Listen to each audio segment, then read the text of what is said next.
বাবা আজ প্রথমবার প্লেনে উঠবো। মিনতি এটাই তাহলে এয়ারপোর্ট?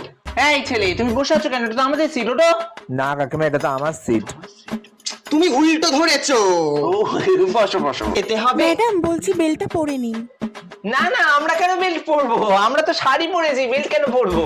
না না, সিট বেল্ট গুলো পরে নিন। কি বলে? রিনাদি দেখো, বুলাদির বাড়ি দেখা যাচ্ছে। এই বুলা, দেখতে পাচ্ছিস? বুলাদি, আমার ছাদে জামা কাপড় মেলা আছে, একটু তুলে দাও। প্লেনে আসছে বলে গুনগুন শুস।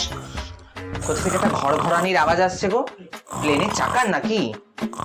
আরে সামনে নাক ডাকাচ্ছে তো। এই বুড়ো, আপনি নাক ডাকাচ্ছেন কেন? এখানে নাক ডাকাতে এসেছেন নাকি? ও বেনাপ, তখন থেকে বাচ্চা কাঁদছে, ঘুমাতে পারছি না।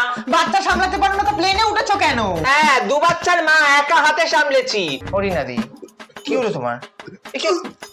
এই বাবা, রিনাদি রিনাদি, এই মিনি স্কার্ট পরা মেয়েগুলো এদিকে এসো না। রিনাদি কি করছে?